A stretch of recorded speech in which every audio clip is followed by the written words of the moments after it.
اللہ ہر وقت ہر ایک کی سن رہا ہے۔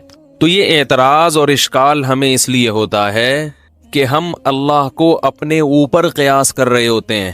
ایک بات خوب اچھی طرح سمجھ لو، خوب اچھی طرح، کہ جو لوگ بھی مذہب کے مخالف ہیں نا، مخالف، ان کے جتنے بھی دلائل ہیں اسلام کے خلاف، اللہ کے وجود کے خلاف، محمد صلی اللہ علیہ وسلم کی نبوت کے خلاف، یاد رکھو اگر اللہ کا وجود، جنت اور جہنم، فرشتوں کا وجود، یہ تمام چیزیں عقل کے خلاف ہوتی تو قرآن عقل کے بہت زیادہ استعمال کا حکم نہ دیتا۔ افلا تتفکرون، غور و فکر کیوں نہیں کرتے؟ ان فی خلق السماوات والارض لآیات لأولی الالباب، فرمایا آسمان اور زمینوں کے پیدائش میں عقل والوں کے لیے نشانیاں ہیں۔ افلا تعقلون، عقل سے کام کیوں نہیں لیتے؟ افلا یتدبرون، تدبر کیوں نہیں کرتے؟ خوب اچھی طرح گہرائی میں گھس کے غور کیوں نہیں کرتے؟ ام علی قلوب اقفالها، دلوں پہ تالے پڑ گئے ہیں، سوچتے کیوں نہیں ہو؟ اور یہ کہتے ہیں کہ ہماری عقل، ہم عقل سے فیصلہ کراتے ہیں۔ اگر عقل سے فیصلہ کرا رہے ہوتے میرے بھائی تو بے عقلی کی باتیں نہیں کر رہے ہوتے۔ تو یہ کہہ رہے سائنسدانوں کی سمجھ میں فرشتے نہیں آ رہے، تو سائنسدان کی سمجھ میں تو دوسرا سائنسدان نہیں آ رہا ہوتا، بعض دفعہ اس کی تحقیق نہیں آ رہی ہوتی۔ تو ہر چیز کو اللہ نے ایک محدود صلاحیت دی ہے، آنکھ کی ایک محدود صلاحیت، کانوں کی ایک محدود صلاحیت، سونگنے کی ایک محدود صلاحیت، تو سوچنے کی بھی اللہ نے ایک محدود صلاحیت دی ہے۔ اس سے آگے دماغ اس پہ ریسرچ کر ہی نہیں سکتا ہے۔ تو یہ جو چیزیں ہیں فرشتوں کا وجود، یہ ہمیں اسلام سے پتہ چلی ہیں۔ اگر اسلام کا برحق ہونا ثابت ہو جائے دوسرے دلائل سے، تو اسلام جو بات کہے گا اس کا برحق ہونے کے لیے الگ سے دلیل کی ضرورت نہیں ہوگی۔ جیسے جج کے سامنے دو گواہوں کا برحق ہونا ثابت ہو جائے کسی اور دلیل سے، تو جو دو گواہ کسی اور کے حق میں جب گواہی دیں گے تو اس گواہی کے لیے جج کے پاس الگ سے دلیل ہونا ضروری نہیں ہے، کیونکہ جج سے کے سامنے اس دلیل سے ایک چیز ثابت ہو گئی ہے جس دلیل کا برحق ہونا کسی اور دلیل سے ثابت ہو گیا ہے۔ تو فرشتوں کا جو وجود ہے اس کا برحق ہونا ایسی دلیل سے ثابت ہے جس دلیل کا برحق ہونا کسی اور دلیل سے ثابت ہے۔ وہ دلیل کیا ہے وہ ایک الگ ٹاپک ہے، ابھی میں اس پہ بات نہیں کروں گا۔ تو اسلام کا برحق ہونا اتنے دلائل سے ثابت ہو چکا ہے کہ اب اسلام جو جو دعوے کرے گا ان میں ہر دعوے کے لیے آپ کے پاس دلیل کا ہونا ضروری نہیں ہے، کیونکہ اگر ہر دعوے کے لیے دلیل کا ہونا ضروری ہوتا تو پھر اسلام کی دلیل کی کیا ضرورت تھی آپ کو؟ ارے بھائی جج نے دو گواہ بلائے کہ بھائی یہ بندہ صحیح کہہ رہا ہے غلط کہہ رہا ہے، تم گواہی دو۔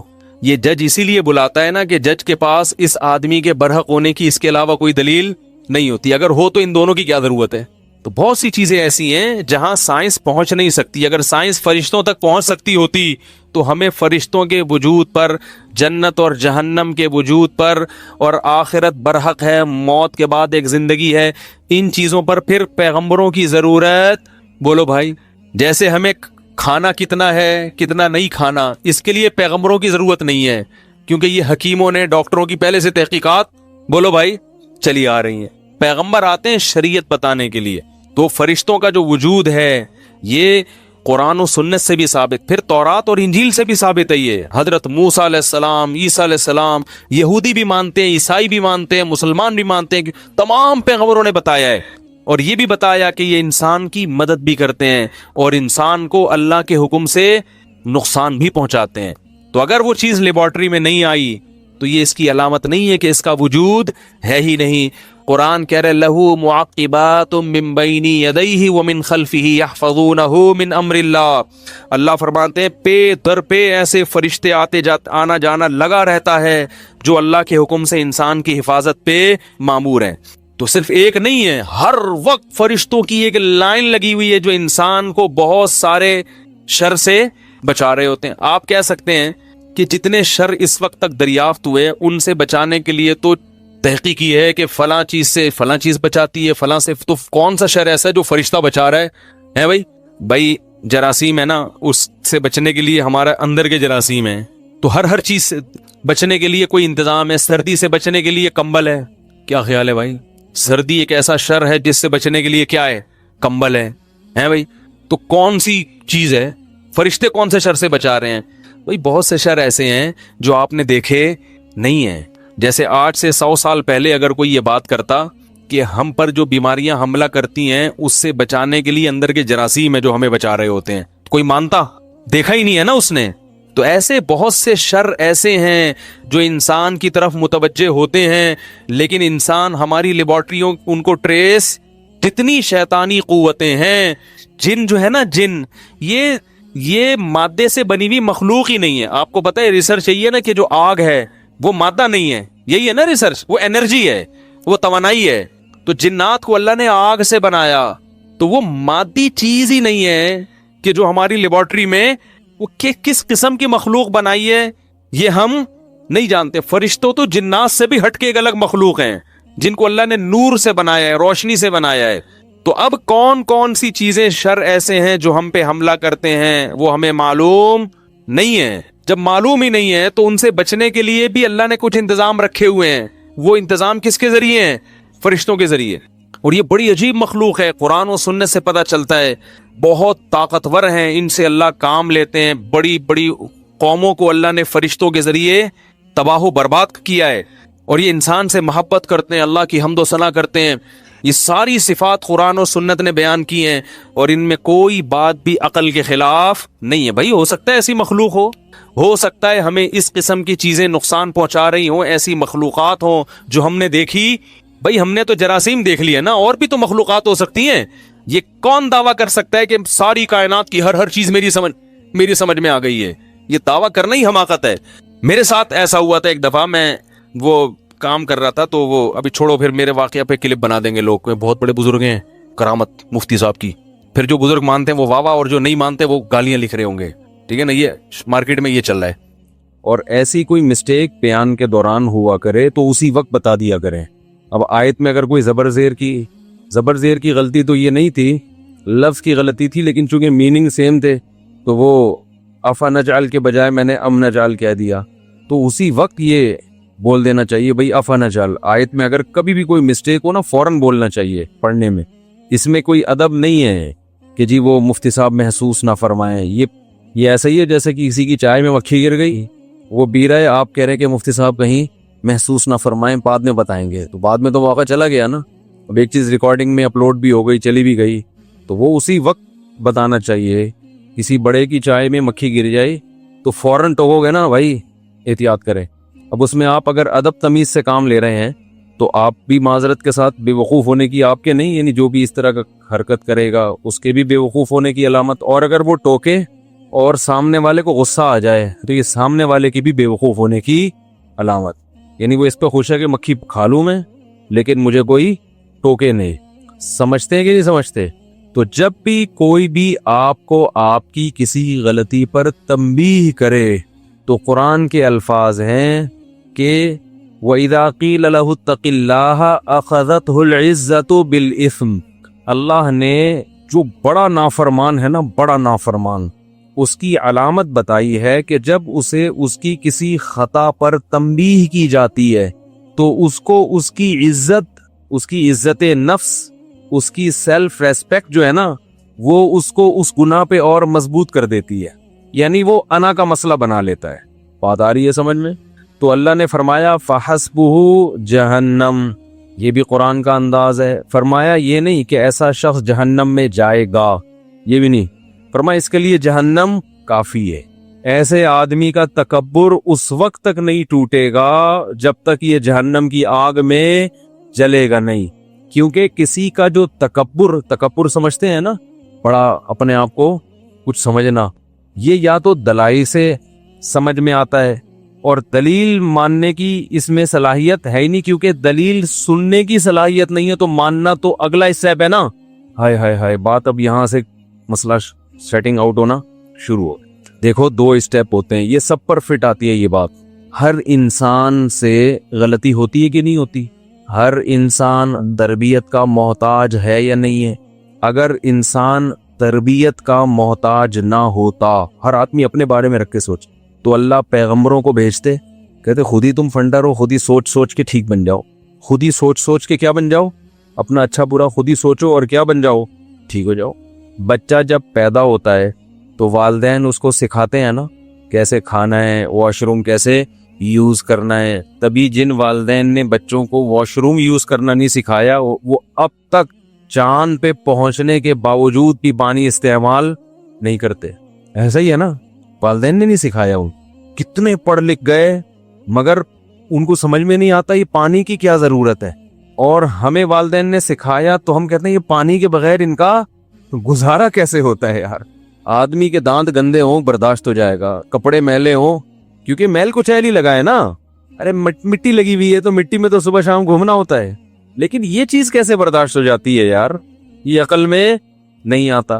تو اس سے پتہ چلتا ہے کہ انسان تربیت کا بہت زیادہ محتاج ہے. بات بات پہ اس کو کیا چاہیے, تنبیہ, کوئی اسے ہر وقت بتاتا رہے یہ صحیح ہے اور یہ غلط, ہر وقت. ہمارے حضرت مفتی رشید احمد صاحب رحمہ اللہ تعالی فرمایا کرتے تھے کہ ایسے شخص سے بیعت ہو جو ٹراخ ہو. یہ حضرت کی اپنا لفظ تھا, کیا ہو, ٹراخ, ٹے رے الف اور خے, یہ حضرت نے خود ایک لغت بنائی تھی. اس کا مطلب ٹر ٹر کرنے والا. کیا کرنے والا, ہم کہتے ہیں نا بھائی ہر وقت ٹر ٹر کرتا رہتا ہے, ہر وقت بولتا رہے گا, کبھی چپ بھی بیٹھا رہا کر, ہوتا ہے نا. تو حضرت فرمایا کرتے تھے جس سے بیعت ہونا, اپنے آپ کو جس کے حوالے کرو اپنی تربیت کے لیے, تو اس شیخ کو منتخب کرو جو کیا ہو, گویا ہر وقت ٹٹر کرتا ہو. ٹٹر کا مطلب ہر وقت بولتا ہو کہ یہ غلط ہے, یہ غلط ہے, یہ تم غلط کر رہے ہو, یہ تم غلط کر رہے ہو, یہ تم نے غلط کیا, یہ تم نے غلط کیا. 24 گھنٹے آپ کو آپ کی غلطیاں بتاتا رہے. فرمایا پھر انسان کا بچہ بنتا ہے. اتنی تربیت کی ضرورت ہے انسان کو. موضوع چینج ہو گیا, سورہ قلم سے تھوڑا سا ہٹ گیا ہوں میں, لیکن بھائی مقصد تو اصلاح ہے نا, تو جو بات فائدے کی اسی کو پارسل کرنا چاہیے. تفسیر کے جو میرے اوریجنل لیکچر ہو رہے ہیں وہ آپ سن سکتے ہیں. وہ شروع میں 8 لیکچر گرامر کے ہیں. میرا چینل ہے مفتی طارق مسعود اسپیچز, اس میں پیر, منگل اور بدھ کو 3 دن وہ لیکچر رات کے وقت چلتے ہیں.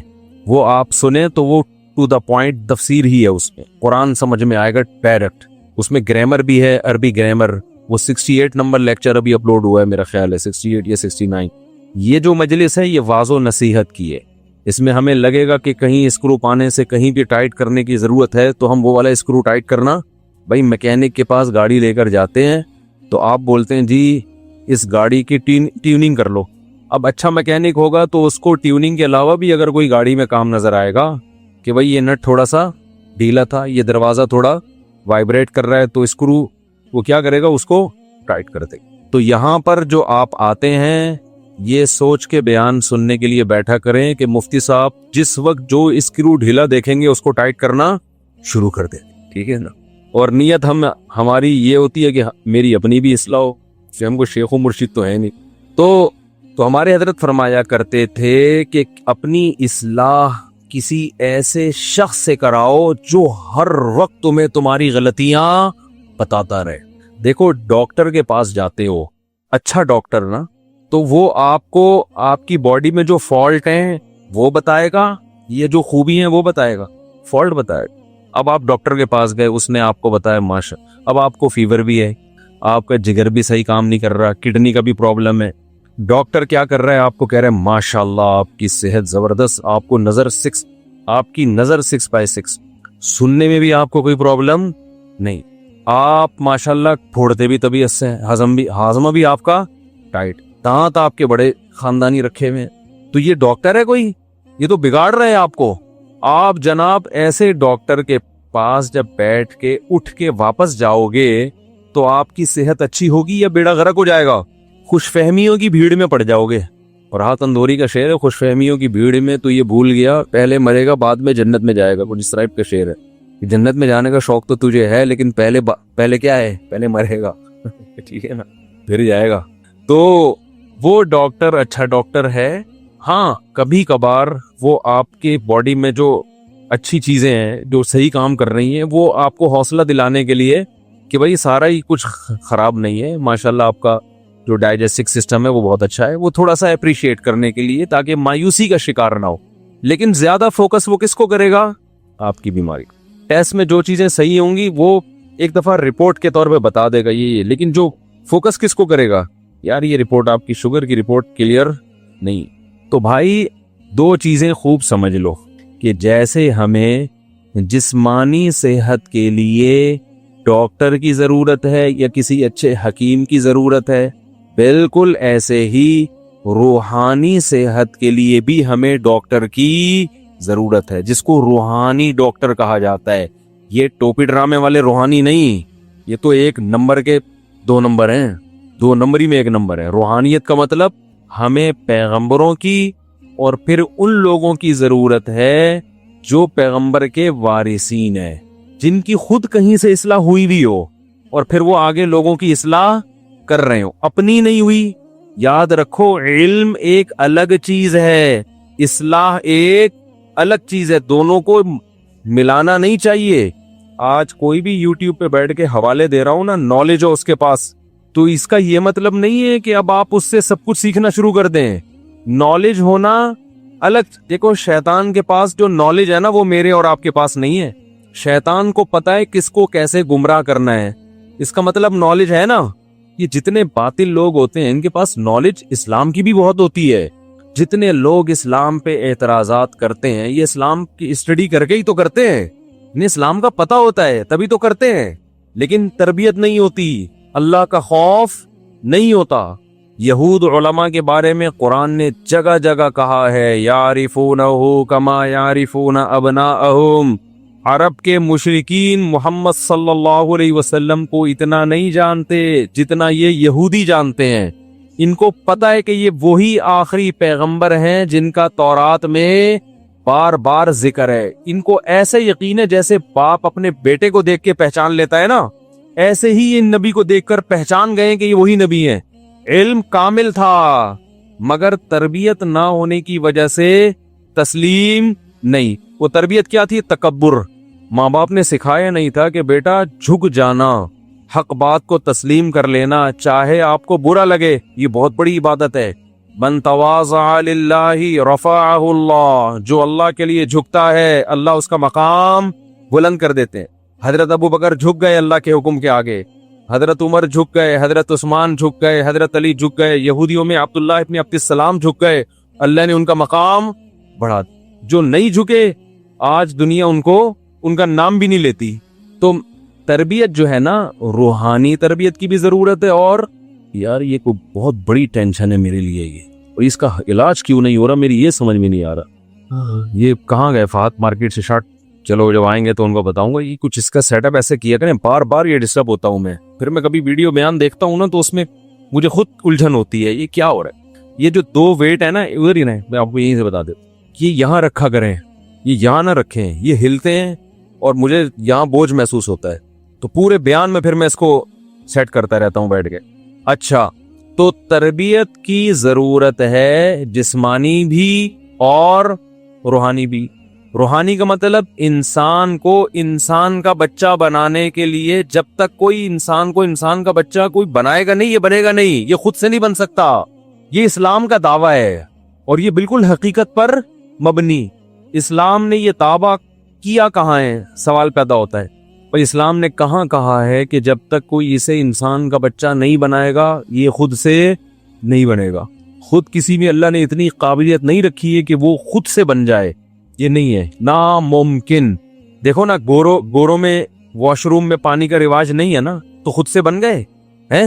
نہیں بنے نا، ماں باپ نے نہیں سکھایا، ماں باپ کو ماں باپ نے، تو حیران ہوتا ہے یار یہ پانی وانی کیا ہوتا ہے، اور ہم کہتے ہیں یہ بغیر پانی کے کیسے؟ بھائی ممکن ہی نہیں ہے۔ تو یہ صرف ایک چیز نہیں ہے، درجنوں چیزیں ہیں۔ اس کی دلیل قرآن مجید کی آیت ہے، هو الذی بعث فی الامیین رسولا منہم یتلو علیہم آیاتہ ویعلمہم الکتاب والحکمہ ویزکیہم۔ اللہ فرماتے ہیں ہم نے پیغمبر کو بھیجا جن کا کام قرآن کی آیتیں تلاوت کرنا، یعنی قرآن پڑھ کے سنانا تاکہ تمہیں یاد ہو جائے کہ اللہ نے کیا میسج ڈیلیور ہو جائے، جو میسج کا جو متن ہے نا وہ کیا ہو جائے، وہ ڈیلیور، یعنی متن پہنچانا، کہ الحمد سے لے کے والناس تک یہ اللہ کی ورڈنگ ہے، اللہ کے یہ الفاظ ہیں۔ یہ پیغمبر کے بغیر یہ چیز مل سکتی تھی ہمیں؟ ارے بھائی، سفیر کا کام ہوتا ہے، جس ملک کا سفیر ہے وہ سفیر واسطہ بنتا ہے، اس ملک کا پیغام آپ تک پہنچا دیتے کہ بھئی یہ ڈونلڈ ٹرمپ کے یہ الفاظ ہیں، یہ لیٹر ہے، یہ لیٹر میں آپ کو دے کے جا رہا ہوں۔ سمجھانا سفیر کے ذمے عام طور پر نہیں ہے۔ سفیر کا کام ہے بھئی یہ میسج ہے امریکہ کا سفیر آئے گا تو بھئی یہ میسج ہے، یہ میں ڈیلیور کر کے جا رہا ہوں، یہ آپ کے نام پیغام ہے، چاہے وہ الفاظ میں ہو یا ریٹن فارم میں، آگے سمجھانا، اس کی شرح کرنا، یہ میرے ذمے، بعض دفعہ سفیر کے ذمے نہیں ہوتا۔ تو پہلی ذمہ داری پیغمبر کی کیا ہے؟ یتلو علیہم آیا۔ اس پر مشرکین کہتے تھے کہ اللہ نے اپنا پیغام کے لیے ساری دنیا کے سارے انسانوں میں اپنا پیغام پہنچانے کے لیے ایک شخص کو اس کی سلیکشن کیوں کی ہے؟ ہر ایک کو الگ الگ کیوں نہیں دے دیا اللہ نے پیغام؟ بھئی ہر ایک کو الگ، یعنی قرآن ہر ایک پر نازل ہو جاتا؟ اس کے قرآن نے جوابات دیے ہیں کہ اللہ کی آدم علیہ السلام کے زمانے سے لے کر اب تک یہ عادت نہیں ہے کہ ہر ایک سے ہم کلام ہو۔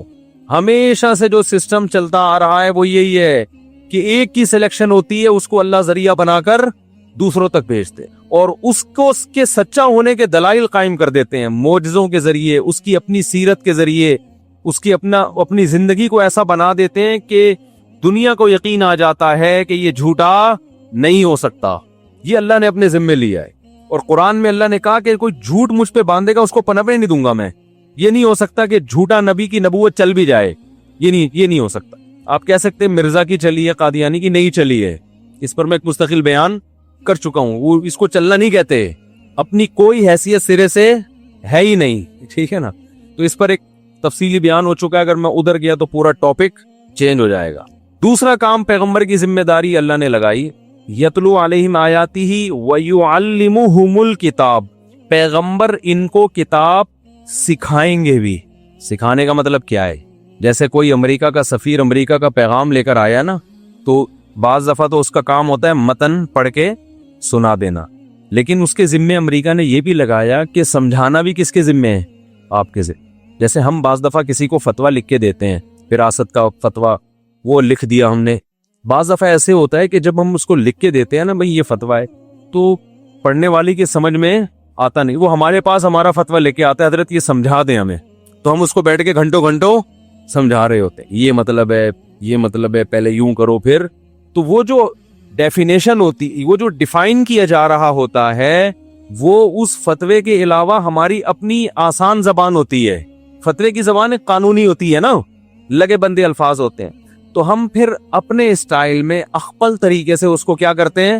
بولو بھائی سمجھاتے۔ یہ جو سمجھانا ہے یہ فتویٰ نہیں ہوتا، بلکہ فتوے کی شرح ہوتی ہے، بہت مشکل ہے سمجھا، یہ اس فتوے کی کیا ہوتی ہے؟ شرح۔ تو یہ الفاظ اور فتوے کے الفاظ کیا ہوتے ہیں؟ چینج ہوتے ہیں، یہ سیم اگر ہو تو شرح تھوڑی ہوئی،